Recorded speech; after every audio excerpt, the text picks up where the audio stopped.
ইরানের পক্ষ থেকে বলা হয়েছে, যদি তৃতীয় কোনো শক্তি এই যুদ্ধে জড়িত হয় তা নিশ্চিতভাবে ইসরায়েলের জন্য নরক পরিণতি ডেকে আনবে।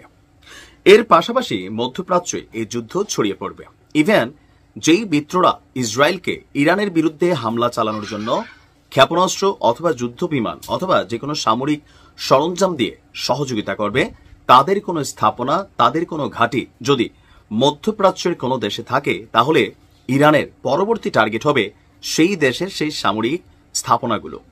এখন দুই দেশ যেভাবে পাল্টাপাল্টি বক্তব্য দিচ্ছে এবং আমরা যখন কথা বলছি, আন্তর্জাতিক গণমাধ্যমগুলো এই নিউজগুলো দিচ্ছে না। মিডল ইস্ট আই মনিটর, এই যে একটা আরবি চ্যানেল, তারা যে তথ্য প্রতিবেদন সামনে আনছে, এখান থেকে তো নিশ্চিত যে তৃতীয় বিশ্বযুদ্ধের পথেই হাঁটছে আপনার বিশ্ব। ভবিষ্যৎবাণী ছিল 2025 সালের শেষে ভয়ঙ্কর যুদ্ধ ছড়িয়ে পড়বে ইউরোপেও।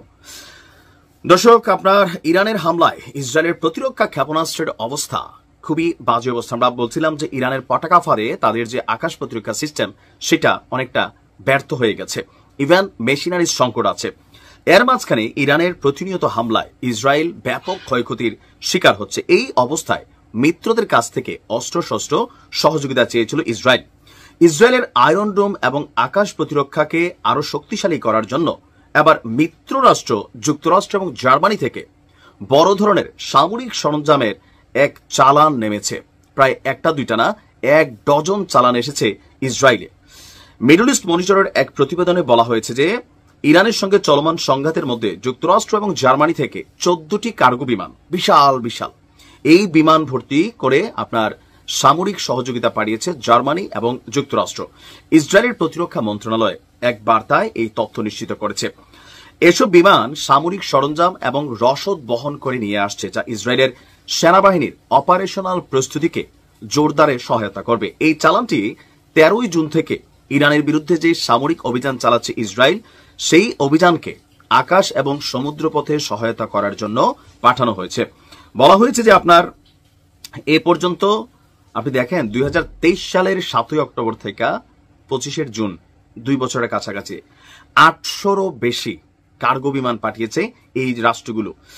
এখন এই সিচুয়েশনের মধ্যে ইরানের যে বার্তা বা তাদের এই বার্তা, আপনি দেখেন দুইটা রাষ্ট্র, কোন দুইটা রাষ্ট্র যারা রাশিয়ার বিরুদ্ধে খুবই অ্যাক্টিভ, এবং কি এই ইরান ইসরায়েল যুদ্ধে জার্মানির যে বক্তব্য ছিল যে নোংরা কাজটা আমরা করতাম না, সেটা ইসরায়েল করে দিচ্ছে, সো আমাদের উচিত ইসরায়েলকে সহযোগিতা করা। আবার G7 এর যে বৈঠক হয়েছে, সেখানেও তারা একমত হয়েছে ইসরায়েলকে সহযোগিতা করবে। তো সহযোগিতা তারা পাঠাচ্ছে। এখন এই যে পাঠাচ্ছে, আগে পাঠাইছে, পার্থক্য আছে।